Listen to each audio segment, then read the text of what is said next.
Olá, meus queridos, tudo bem com vocês? Professor Vini aqui, hoje fazendo uma correção um pouquinho diferente, que é uma correção antes da liberação da prova de Geografia da Universidade Federal do Paraná para aqui o ano de 2025, para os alunos que ingressarão em 2026. Gente, antes de começar a explicar ali as questões, o que eu anotei na prova, eu já trago algumas informações. Uma prova totalmente diferente de tudo que a universidade trouxe nos últimos 6 anos. A gente estava acostumado com aquela prova de um enunciado curto, um padrão de questões curtas, com alternativas grandes, agora já vem um pouco diferente. Temas como urbanização, industrialização, economia global não caíram. Nós tivemos, duas questões de cartografia, que era uma coisa lá antiga da universidade, duas questões diretas de geografia física, questões de justiça climática. Então, tivemos uma boa distribuição entre todos os tópicos do edital. Então, a gente separa o edital em 4 partes. As 4 partes foram contempladas praticamente, de forma equilibrada. Então, é uma prova que eu gostei bastante. Tá? Segunda coisa, foi uma prova relativamente mais fácil, né? Alguns temas, né? Claro, por análise de recorrência, tinha 20 anos que não caíam algumas coisas que caíram aqui. Então, claro que muitas vezes estaria um pouco vago os conteúdos, dependendo da sua preparação. Mas, no geral, é uma prova mais fácil. Então, eu espero que as médias subam. Contraposição, a prova de história deve um pouquinho mais difícil, né? Eu fiz o modelo B, que começava aqui geografia na questão 47. Gente, a primeira questão era a questão 47 da minha prova, que era uma notícia ali sobre uma tromba ou cabeça d'água. Esse nome ele pode variar um pouco dependendo do lugar, mas é quando nós temos, ali chuva a montante, então pensa na Serra do Mar, a Serra do Mar está posta aqui próximo a Curitiba, era a notícia da Serra do Mar, e ele fala, num pronto atendimento do bombeiro a um caso de tromba d'água. Gente, tromba d'água é quando na parte mais alta, então lá no topo da Serra do Mar tem uma chuva, essa água vai, enfim, chegar na superfície, vai ter escoamento superficial, chega ao rio. Quando essa água chega ao rio, nós temos a região com uma declividade absurda num curto espaço de caminho ali, e aí essa água desce, então, a jusante, então ela vai no próprio sentido do rio e leva todo mundo que está lá tomando banho no rio de Aquara, aqueles rios que é um perigo grande, a vida das pessoas. E ele perguntava o que era isso, No meu aqui estava gabarito letra B, que realmente as chuvas a montante, podem desencadear aumento rápido da vazão nos rios, mesmo em regiões a jusante, ou seja, mais para baixo, do relevo e do rio, que estão com tempo firme. Então você está ali tranquilo, curtindo o sol e do nada vem a chuva e te carrega. Tá? Então isso aqui infelizmente acontece bastante no nosso estado. A segunda questão era uma questão sobre a Declaração de Balfour e também as próprias consequências ali do plano de partilha da Palestina da ONU de 47. Então ele colocava um enunciado, um texto, falando que nós temos a Declaração de Balfour lá de 1917, em que o primeiro-ministro britânico coloca, uma, uma posição a favor da criação de um Estado judeu, mas é uma declaração, não é nenhum documento, nenhum tratado. O documento oficial, eu digo, do ponto de vista da ONU. A ONU só vai vir em 45, a Conferência de São Francisco. Já depois ele colocava um mapa, uma outra contextualização sobre o avanço do Estado de Israel, então do Estado judeu, sobre os territórios palestinos, mesmo aqueles territórios que haviam sido designados como palestinos no plano de partilha da Palestina. Tá? Então ficava na minha prova gabarito letra B que os pressupostos da Declaração de 17 não foram respeitados. Por quê? Na declaração de Balfour, o primeiro-ministro britânico falou: a gente tem que criar uma condição que também não vai prejudicar de forma direta as pessoas que vivem naquele espaço. Então, aquele primeiro pressuposto não foi cumprido. Na minha prova fica um gabarito letra B.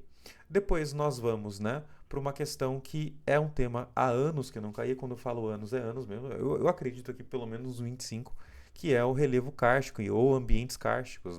Gente, ambientes kársticos são aqueles locais formados por rochas carbonáticas, que quando vão ter água chegando nela pela chuva, pela infiltração, elas se dissolvem. São os ambientes que criam cavernas. A gente conhece os ambientes kársticos como esses ambientes dissolvidos, dissolutados, ou dissolvidos, seriam um pouco mais corretos, na geografia e na geologia. Então, dentro das alternativas, a única que respondia diretamente a características de ambientes kársticos era uma que, na minha, no caso, letra E, que ficava dolina, sumidouro e cavernas. E realmente são 3 coisas que tem em ambientes kársticos, ambientes de caverna. Depois ele colocava uma questão sobre desmatamento no Brasil e ele puxava ali para o Mato Piba, então aquela região do Maranhão, Tocantins, Piauí, Bahia, oeste da Bahia, né? Que tem um avanço do agronegócio, então e ele perguntava o bioma daquele lugar. Gente, o bioma que predomina no Mato Piba é o cerrado, são savanas. É claro que quando a gente trabalha num nível um pouco mais avançado, nós fazemos uma série de diferenciações entre savanas no Brasil. Né? Você pode desde separar de cerradão, cerradinho, cerrado aberto, uh, e aí, claro, né, as várias variações de savana que existem no Brasil. Mas, no geral, a gente pode agrupar aquele espaço quase todo realmente como savana, tá? Então, no caso, o cerrado abraça, e no meu aqui ficava gabarito letra C. Questão dada, né? Essa aqui estava entregue para vocês. Gente, essa questão que na minha prova era 51, eu confesso, tá, que eu olhei para essa questão e eu não consegui enxergar uma resposta correta. Isso aqui tá essa questão tá aberta, tá? Eu estava conversando com outro colega que fez também, ele não é da geografia, né, mas é das áreas das humanidades, e ele conversando comigo falou, olha, eu estava olhando para essa questão e chegou um momento que eu tinha 3 alternativas que eu poderia, dependendo do autor, marcar, tá? No meu caso, o gabarito ficou letra D, o dele ficou letra D também. A gente marcou a mesma coisa, tá? Só que eu coloco, né, um asterisco aqui porque ela é uma questão que para mim está em aberto, tá? Um outro colega, esse não é bem da geografia, tá? Para ele ali, né? Para um tinha 3 que poderiam ser corretas, para mim não tinha nenhuma muito correta, para o outro colega lá também não tinha nenhuma 100% correta. Mas ele marcou uma outra letra, mas tanto eu quanto um outro colega ficando com letra D. Que existe uma certa mudança nos padrões de migração no mundo, enfim, e o Brasil é impactado, né? Ao mesmo tempo, ele faz uma relação, ele falando, olha, os imigrantes estão sendo explorados no mercado de trabalho, mesmo com uma economia aquecida. Então, mesmo num cenário que tem emprego por aí, né, a gente está num período do Brasil de baixo desemprego, mesmo nessa situação, muitos migrantes, né, ou refugiados, eles são explorados, né, de forma inadequada, com formas de trabalho que vão contra as leis brasileiras, tá? No meu caso aqui, bati a letra D, mas eu coloco uma questão extremamente confusa. Eu não me surpreenderia, tá? Do que eu anotei, pelo menos no meu modelo de prova, se viesse a letra C também aqui. Tá? Então, dependendo de como a universidade trazer, a gente vai com certeza debater, tá?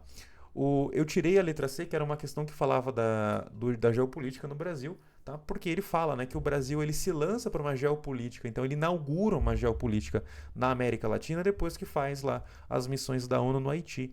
E na verdade não, a ação geopolítica do Brasil na América Latina é muito anterior ao nosso papel, né, no Haiti em 2004, para frente de 2004. Então pelo menos aqui eu marquei letra D, mas pode vir outra letra, tá? Questão extremamente mal escrita e confusa.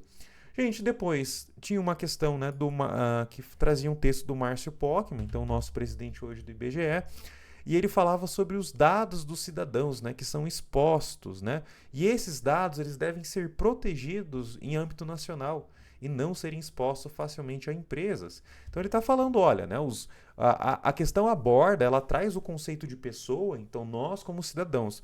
Então ele está atrelando uma visão de Estado aqui. É uma preocupação do Estado sobre a sua população. Perfeito.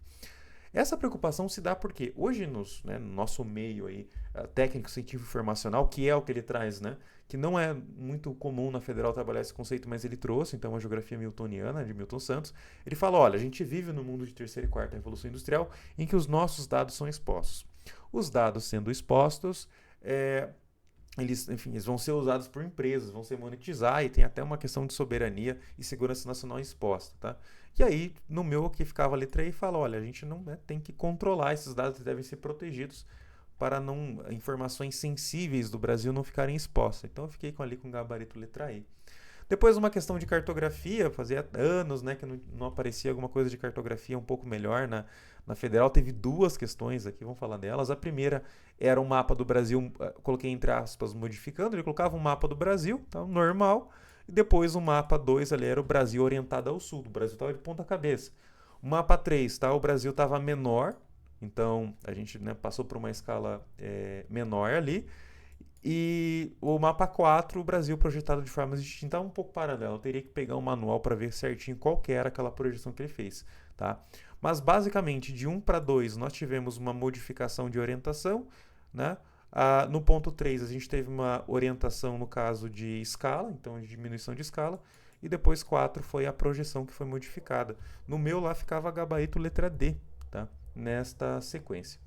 Depois uma questão de distância que usou o TM, tá? Não é comum a gente trabalhar o TM com vocês, né? Exige ali uma noção um pouquinho mais avançada. Mas ele colocava, né? Ele colocava a distância de A até B, então uma distância AB, e nessa distância AB você via, tá? Que um ponto tinha 370 mil metros, o outro tinha 470 mil metros. Então eles tinham uma distância de 100 mil metros. Gente, 100 mil metros ou é a mesma coisa que 100 quilômetros, né? Então eu transformei, porque a resposta estava padronizada no quilômetro. Então eu já transformei. E ele fala também que a escala é de 1 para 1 milhão. Gente, 1 para 1 milhão é a mesma coisa que 1 para 10 quilômetros. Como nós estávamos, né, com uma escala de 1 para 10 quilômetros e a distância real era de 100 quilômetros, então a distância no mapa, o Dzinho, né, como alguns professores ensinam, tinha que ser 10 centímetros, meu. Então tinha lá 100 quilômetros a distância real e 10 centímetros a distância no mapa. Daí eu fiquei ali, no meu caso aqui foi gabarito letra C. E depois uma questão bem interessante, tá? Algo que eu trabalhei bastante com os meus alunos esse ano, sobre os impactos ambientais. Tá? Ele colocava dois mapas. O primeiro mapa, ele era um mapa sobre... Tinha dois mapas, né? Eu não vou lembrar qual era o primeiro e o segundo. Então tinha um mapa sobre os maiores emissores de CO2. E tinha um segundo mapa, tá? Sobre os países mais afetados pelas mudanças climáticas. Gente, o aquecimento global que gera as mudanças climáticas, ele vai gerar ali problemas ambientais da ordem climática, né, que vai impactar a hidrologia, que vai impactar o nível dos oceanos, né, devido a de repente geleiras. E quais são os lugares que mais são afetados? Né? Porque o mundo inteiro é afetado, mas quem que vai tomar mais na cabeça? São países pobres. Tá? Então a gente tem um problema. Os maiores emissores de CO2, então os países normalmente mais ricos, pode colocar China, Índia nesses casos também, não são os países mais afetados pelas mudanças climáticas, que são os países pobres. E na minha prova, quem trabalhava exatamente isso era a letra A. Tá? Então ficavam ali. Gente, isso aqui finaliza, tá? O meu comentário sobre essa prova. É um comentário rápido. Ciências humanas, o texto é muito importante, os mapas são importantes, eu não tenho eles por momento. Só estou fazendo esse vídeo para o aluno entender o que foi essa prova um pouquinho diferente, mas que com certeza os alunos que estudam aqui em Curitiba estavam extremamente bem preparados para essa prova. Queridos e queridas, eu fico por aqui. Muito obrigado, bons estudos e até mais.